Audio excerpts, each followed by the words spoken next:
After making love, we hear footsteps.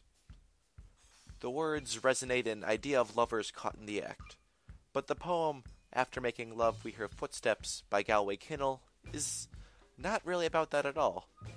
Sure, a married couple encounters this scenario, but Kinnell's poem exposes a more meaningful look at sex and love in general, crafting what, in my humble opinion, is really the quintessential example of a true love poem. The poem reflects the idea of creating life.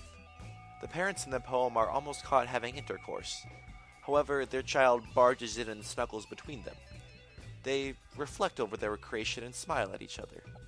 The act that they were so ashamed of brought this little creature into the world.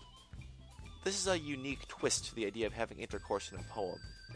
Usually, sex is portrayed as either being extremely taboo and negative or extremely passionate and lovey-dovey. Here, it is used as a vehicle for starting a family. The love they had allows them to find new love in the form of a naive, curious little boy. Toward the end of the poem, the speaker and his spouse share a smile. They are happy because of the child they made, not the act that made him. The fact that the word smile is on its own separate line is a testament to this. They are incredibly happy with this little boy.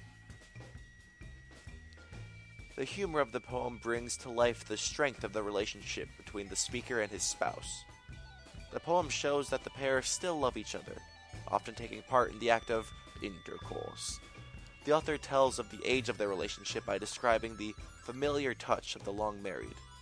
However, even in their old age, they still have the childish mentality of not wanting to get caught in the act.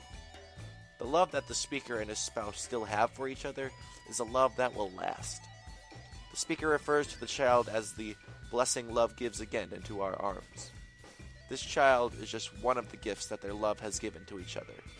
They have had a happy life so far, and this child will only make them happier.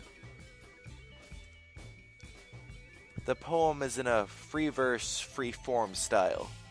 It is divided into two separate sections, explaining the sleeping patterns of the boy and how he can sleep through anything but soft noises, and the loving conclusion where they look at the boy and smile. The form of the poem reminds me of the idea of love. The poem doesn't have a set structure. Honestly, the poem reads like 2 paragraphs. It's an excellent work of poetry, but it didn't have the same feeling as other poems do.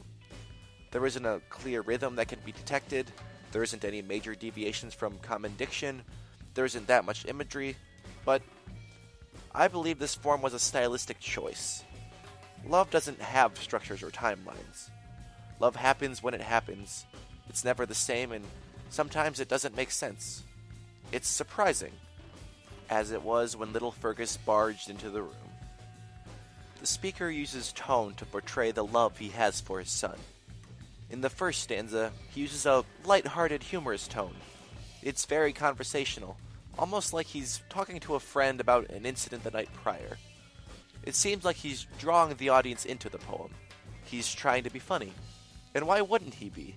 His son can sleep through anything, his bullhorn snoring, his loud music, his reasonably sober Irishman, but the minute mommy and daddy want a little privacy, heavy breathing is enough to wake him up. The humorous tone is brought more to light with the baseball pajamas line. It's funny to imagine a kid that is a bit too big for his britches, literally. Then the second stanza starts and there's an obvious tone shift. Now, instead of talking to a close friend, it seems like he's contemplating on a personal level. An earlier annoyance has now become a source of affection. It's weird how Kinnell would choose to go from humorous and lighthearted to loving and personal. It draws you in with a humorous story, then leaves you with a nice warm feeling inside. Galway Kinnell writes a unique take on a humorous situation. It's a poem that starts with humor but ends on a serious note. In a way, this poem is the best type of love poem. It doesn't have all the lovey-dovey, mushy compliments and words that other love poems have.